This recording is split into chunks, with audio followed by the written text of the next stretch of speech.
Saat ini saya sampaikan salam damai sejahtera buat semua sidang jemaat yang terkasih di dalam Tuhan.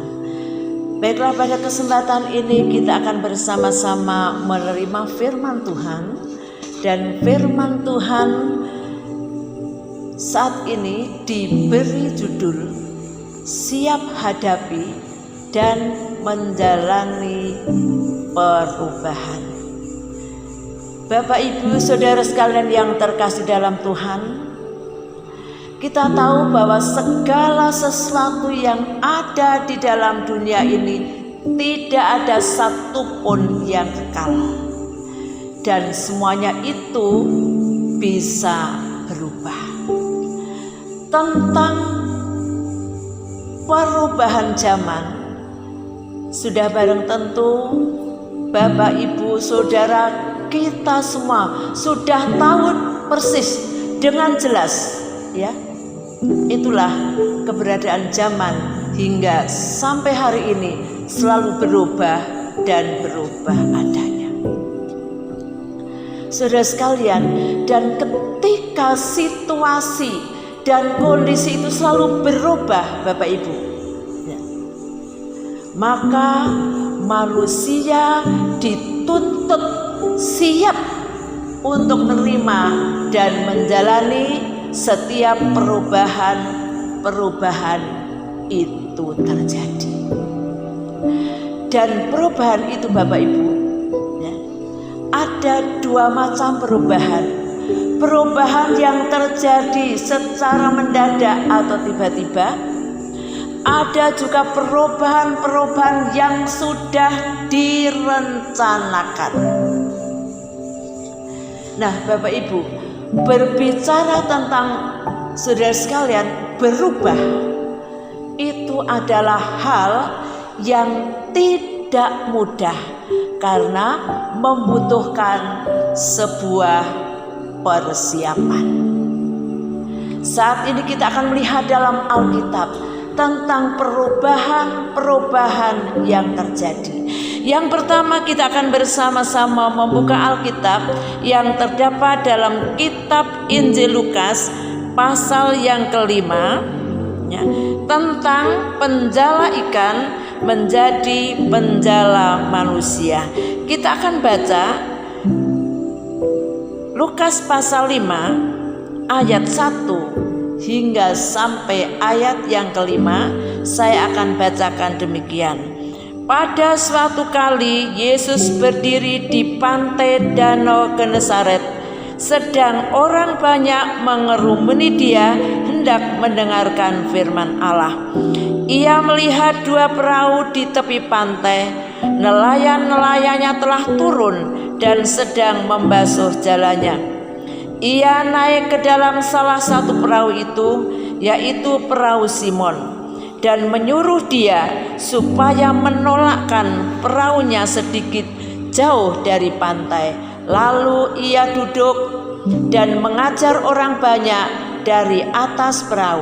Setelah selesai berbicara, ia berkata kepada Simon, "Bertolaklah ke tempat yang dalam dan tebarkanlah jalamu untuk menangkap ikan." Simon menjawab, "Guru, telah sepanjang malam kami bekerja keras dan kami tidak menangkap apa-apa. Tetapi karena Engkau menyuruhnya, aku akan menebarkan jala juga." Bapak, Ibu yang terkasih dalam Tuhan, ya, Petrus adalah seorang nelayan yang sudah sangat berpengalaman. Dia setiap hari bekerja dan setiap hari dia mendapatkan ikan. Tetapi pada satu ketika, pada satu waktu, dia sudah bekerja keras tetapi tidak mendapatkan satu ekor ikan. Saudara sekalian yang terkasih dalam Tuhan, kemudian ketika itu Tuhan Yesus menyuruh sama Simon Petrus untuk supaya Petrus menebarkan jala ke tempat yang lebih dalam lagi supaya bisa mendapatkan ikan. Ya. Kemudian ketika Tuhan Yesus menyuruh Petrus, ya, Petrus dia menjawab, "Guru, telah sepanjang malam kami bekerja keras dan kami tidak menangkap apa-apa. Tetapi karena Engkau menyuruhnya, aku akan menebarkan jala juga." Demikian Bapak Ibu. Meskipun secara fisik Petrus capek lelah, secara batin mungkin dia mengalami lesu karena sudah bekerja keras, tidak bisa mendapatkan apa-apa. Tetapi Bapak Ibu, ketika Tuhan Yesus menyuruh, kemudian Petrus segera dia dengan berani bertindak maju untuk menebarkan jalan ke tempat yang lebih dalam lagi. Saudara sekalian, itu bukti bahwa Petrus ada keberanian untuk bertindak, untuk maju. Itulah Petrus. Kemudian yang kedua, selain Petrus dia berani berjuang.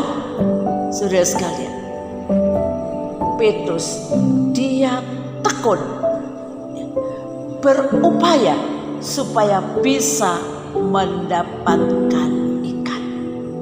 Itulah Bapak Ibu yang terkasih dalam Tuhan. Ternyata Petrus juga mengalami perubahan. Yang sedianya setiap hari mendapatkan ikan yang cukup, tapi satu ketika tidak bisa mendapatkan apa-apa. Ada perubahan-perubahan yang terjadi. Tetapi ketika Petrus mengalami hal yang seperti itu,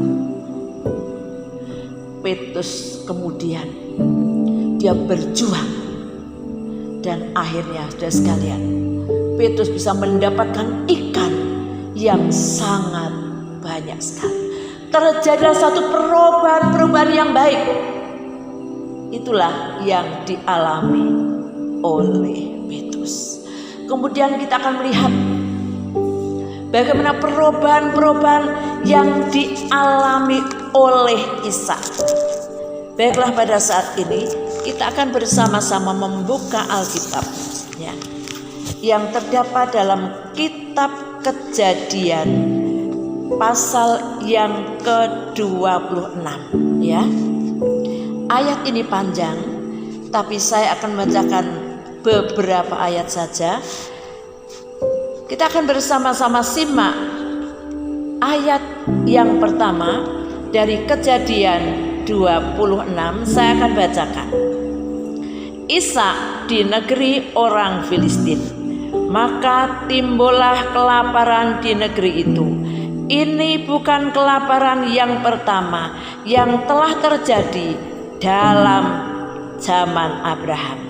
Sebab itu Ishak pergi ke Gerar kepada Abimelekh, raja orang Filistin. Ya, Bapak Ibu yang terkasih dalam Tuhan, pada zaman Abraham dikatakan terjadilah satu kelaparan. Maka saudara sekalian, Tuhan menyuruh Ishak adalah anak Abraham, supaya Ishak pergi ke Gerar ya. Pergi ke Gerar, datang kepada Elimelekh sebagai raja orang Filistin. Saudara sekalian, dan Tuhan berpesan kepada Ishak, kamu jangan pergi ke Mesir, jangan pergi kemana-mana, tapi pergilah ke Gerar dan tinggallah di sana sebagai orang asing. Kemudian apa Bapak Ibu? Setelah Ishak mendengar kata Tuhan, saudara sekalian, Ishak berangkat pergi menuju ke Gerar. Dan setelah Ishak sampai di sana, Ishak bukan nganggur, bukan mengharapkan pemberian orang lain, tetapi sampai di Gerar, Ishak dia bekerja, dia menabur benih. Kita akan baca pada ayat yang ke-12 dari Kejadian pasal 26. Maka menaburlah Ishak di tanah itu, dan dalam tahun itu juga ia mendapat hasil 100 kali lipat, sebab ia diberkati Tuhan. Inilah saudara sekalian, di mana Ishak sampai di Gerar, dia langsung bekerja keras menabur benih, saudara sekalian. Dan hasilnya apa? Ada suatu perubahan yang luar biasa. Hasilnya itu sangat bagus sekali. Dikatakan, dan dalam tahun itu juga ia mendapat hasil 100 kali lipat, sebab ia diberkati oleh Tuhan. Inilah Bapak Ibu, Ishak sampai di Gerar, dia betul-betul bekerja keras, dia berjuang dengan begitu rupa, dan hasilnya sangat memuaskan. Terjadi satu perubahan yang sangat menyenangkan. Bapak Ibu yang terkasih dalam Tuhan, peristiwa ini saudara sekalian, hal-hal yang menyangkut ekonomi, saudara sekalian. Hal-hal seperti ini saudara sekalian, pengalaman Petrus dan Ishak, saudara, ketika dia mengalami keterpurukan ekonomi, mereka berani maju berjuang, disertai dengan ketaatan, disertai dengan ketekunan, maka hasilnya bisa membawa perubahan yang luar biasa. Bapak Ibu yang terkasih dalam Tuhan, inilah saudara sekalian yang terjadi, perubahan yang dialami oleh Petrus dan yang dialami oleh Ishak. Saudara sekalian yang terkasih dalam Tuhan, kemudian kita akan melihat selanjutnya tentang perubahan yang terjadi secara mendadak. Kita akan buka bersama-sama di dalam kitab Perjanjian Baru, yaitu di dalam kitab Injil Yohanes pasal yang kedua, tentang perkawinan di negeri Kana. Baiklah, kita akan bersama-sama membaca ayat ini, panjang Bapak Ibu,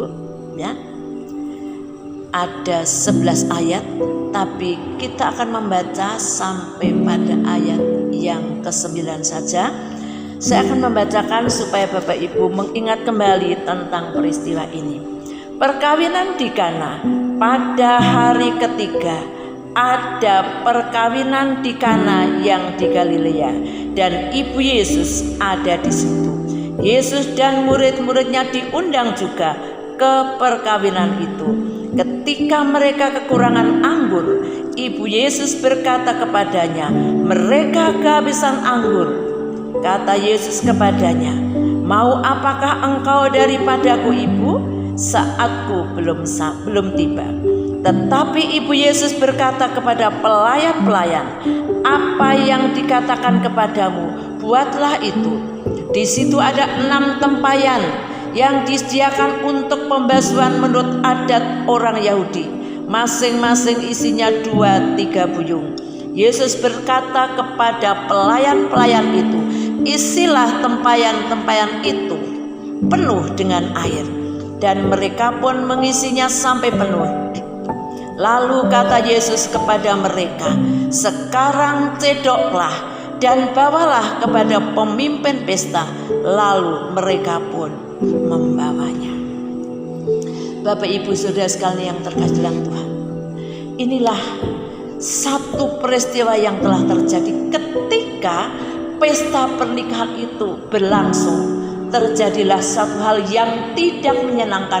Ada perubahan-perubahan yang menyedihkan karena kehabisan air anggur, kehabisan air minum untuk disajikan kepada para tamu undangan. Saudara sekalian, sudah barang tentu para pelayan merasa sedih, bahkan ada rasa malu. Saudara sekalian, tapi ketika Ibu Yesus tahu bahwa ada sesuatu yang sangat menyedihkan, ya, kemudian Ibu Yesus memberitahukan kepada pelayan-pelayan supaya para pelayan itu mendengar apa yang Yesus katakan, ya. Kemudian Tuhan Yesus memanggil pelayan-pelayan supaya pelayan-pelayan itu segera mengisi tempayan-tempayan yang tersedia, supaya para pelayan mengisi air. Dan setelah tempayan itu terisi air, saudara sekalian, maka terjadilah satu perubahan. Air yang dalam tempayan itu berubah menjadi air anggur yang sangat manis. Saudara sekalian yang terkasih di dalam Tuhan, ini satu perubahan-perubahan yang sangat memprihatinkan. Tetapi kita melihat ketika Yesus dia bertindak, maka terjadilah satu perubahan-perubahan yang sangat menyenangkan. Saudara sekalian yang terkasih dalam Tuhan, di sini kalau kita perhatikan Bapak Ibu, peristiwa ini bukan hal ekonomi, tapi adalah hal-hal yang menyangkut tentang moral, Bapak Ibu. Dan kita melihat bahwa perubahan-perubahan yang baik bisa terjadi itu karena, saudara sekalian, keterlibatan Tuhan Yesus. Saudara sekalian, sedangkan Bapak Ibu, kita semuanya sedang menanti-nantikan agar terjadi satu perubahan yang lebih baik. Saudara sekalian, maka saya katakan kepada Bapak Ibu semuanya, jangan kita melupakan akan Tuhan, jangan kita menjauhkan diri dari Tuhan, jangan kita tinggalkan Tuhan, tapi libatkanlah Tuhan dalam semua pekerjaan yang kita kerjakan. Bapak Ibu yang terkasih dalam Tuhan, itulah perubahan-perubahan yang terjadi. Kemudian kita melihat selanjutnya tentang perubahan fisik. Baiklah, kita akan baca bersama-sama dalam suratan 2 Korintus pasal yang keempat, ayat yang ke-16. Sebab itu kami tidak tawar hati, tetapi meskipun manusia lahiriah kami semakin merosot, namun manusia batiniah kami dibaharui dari sehari ke sehari. Bapak Ibu, bahwa Rasul Paulus mencatat bahwa sesungguhnya manusia lahir itu bisa mengalami perubahan-perubahan. Tapi ia mengatakan, namun manusia batiniah itu diperbarui dari hari ke hari. Bapak Ibu yang terkasih dalam Tuhan, bahwa manusia itu ya terdiri dari dua bagian, yaitu manusia lahir dan manusia batin. manusia batin, saudara sekalian, ya, adalah satu komponen yang permanen. Manusia batin adalah satu komponen yang tidak bisa berubah. Karena apa Bapak? Dalam batin manusia ada jiwa dan ada roh. Dan manusia lahir adalah komponen, saudara sekalian, yang saudara sekalian selalu berubah dan berubah. Yang jelas dilihat dari faktor umur. Yang umur 20 tahun beda dengan yang 40 tahun, yang 40 tahun beda dengan yang 60 tahun dan selanjutnya. Saudara sekalian, walaupun zaman sekarang kita melihat di mana-mana orang merapat tubuh dengan berbagai macam cara, ya.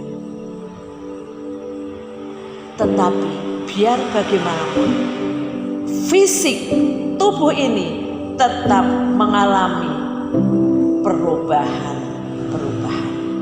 Dan hal itu tidak bisa dicegah, Bapak Ibu. Itulah fakta yang ada. Dan menurut firman Allah, saudara sekalian, ya, menurut firman Allah bahwa manusia batiniah itu lebih mempunyai nilai. Kita akan baca di dalam suratan 1 Petrus pasal yang ketiga ayat yang keempat. Demikian firman Tuhan.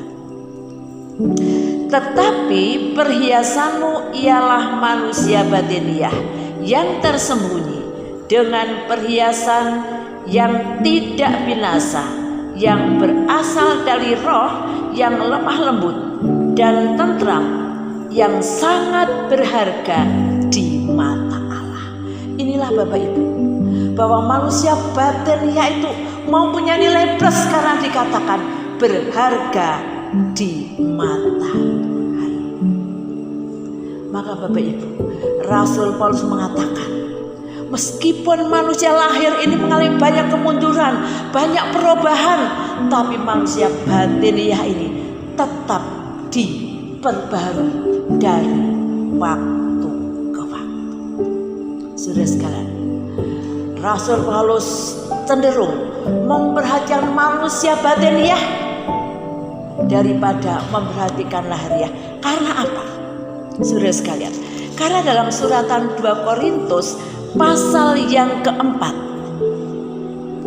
ayat yang ke-8, bahwa manusia batin ini memiliki satu kekuatan dan kemampuan untuk menghadapi hal-hal yang sangat membahayakan. Kita akan baca 2 Korintus 4 ayat 8 dan ayat yang ke-9. Dalam segala hal kami ditindas, namun tidak terjepit. Kami habis akal, namun tidak putus asa. Kami dianiaya, namun tidak ditinggalkan sendirian.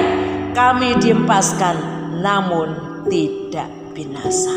Inilah Bapak Ibu, ternyata saudara sekalian, ya, bahwa manusia batiniah itu mampu untuk menghadapi hal-hal yang berat.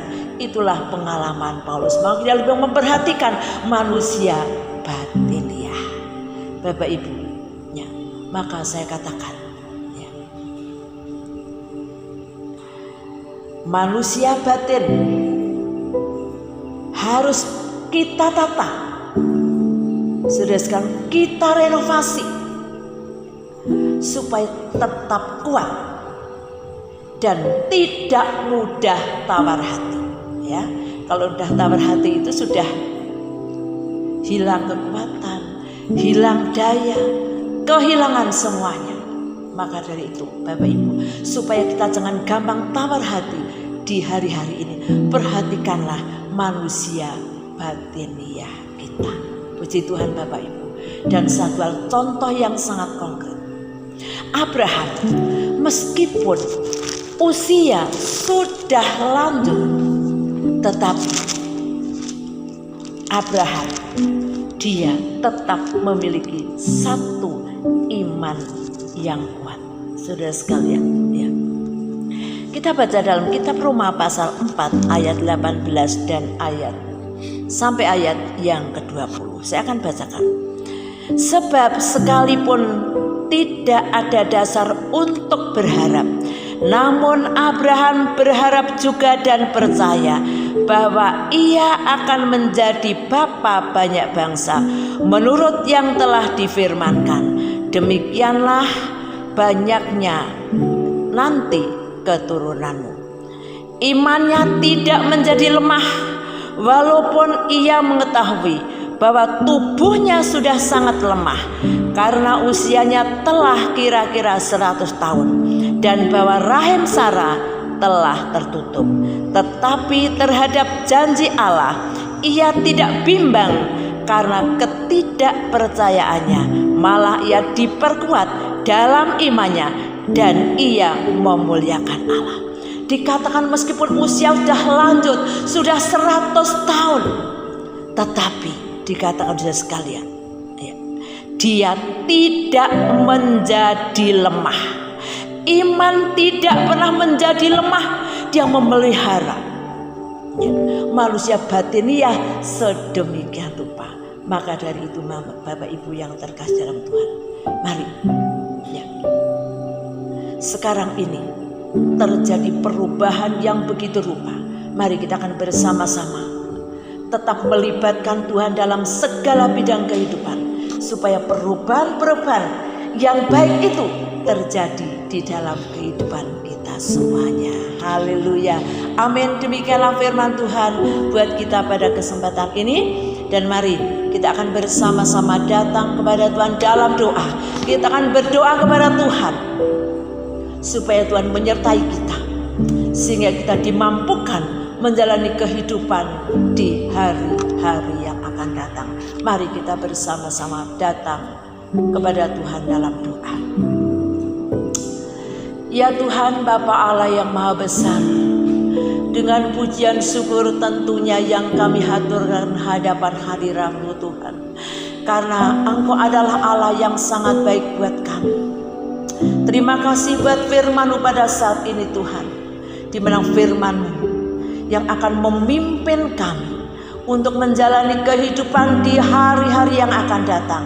Zaman yang selalu berubah, tetapi kuasa Tuhan tidak pernah berubah. Firman Tuhan iya dan amin. Maka kami akan belajar Tuhan untuk mempraktekkan firman Allah dalam kehidupan setiap hari. Terima kasih Tuhan buat firman-Mu. Pada saat ini saya hamba-Mu berdoa untuk seluruh anggota jemaat. Kiranya Tuhan, Engkau sebagai Allah dan Gembala yang agung akan terus menyertai sepanjang kehidupan jemaat Tuhan. Setiap keluarga, rumah tangga diberkati dalam segala bidang kehidupan mereka. Diberkati usaha, pekerjaan, pencarian mereka, baik sebagai pegawai, karyawan, wirausaha, pertanian mereka diberkati semuanya. Bahkan anak-anak yang masih duduk di bangku sekolah, mereka tidak ditinggalkan, melainkan Tuhan akan menyertai, memberkati mereka semuanya. Sidang jemaat Tuhan akan dilindungi, dijaga oleh Tuhan, terhindar dari segala macam penyakit apapun. Tuhan akan melingkupi mereka, naungi mereka di pagi, siang maupun malam, terhindar dari segala malapetaka, sakit, penyakit, gangguan setan, iblis, roh jahat disingkirkan semuanya. Mereka hidup dalam naungan kasih-Mu. Kami percaya Tuhan, Engkau adalah Allah yang tidak pernah berubah, dulu, sekarang, dan sampai selama-lamanya. Maka kami percaya bahwa doa yang kami panjatkan ini, kami semua telah panjatkan di dalam satu nama, yaitu Tuhan Yesus Kristus. Haleluya, haleluya, amin. Baiklah, pada kesempatan ini kita akan bersama-sama membuka hati dan mengangkat tangan kita. Bapak Ibu akan terima berkat Tuhan. Bapak, Ibu, saudara-saudara sekalian yang terkasih dalam Tuhan, terimalah berkat anugerah Allah Bapa, cinta kasih Putra yang tunggal Tuhan Yesus Kristus, serta kekuatan, penghiburan, pertolongan Allah Roh Kudus, yaitu Tuhan Yesus Kristus yang menyertai Bapak, Ibu, saudara semuanya dari sekarang ini hingga sampai selama-lamanya, di dalam nama Tuhan Yesus Kristus. Amin.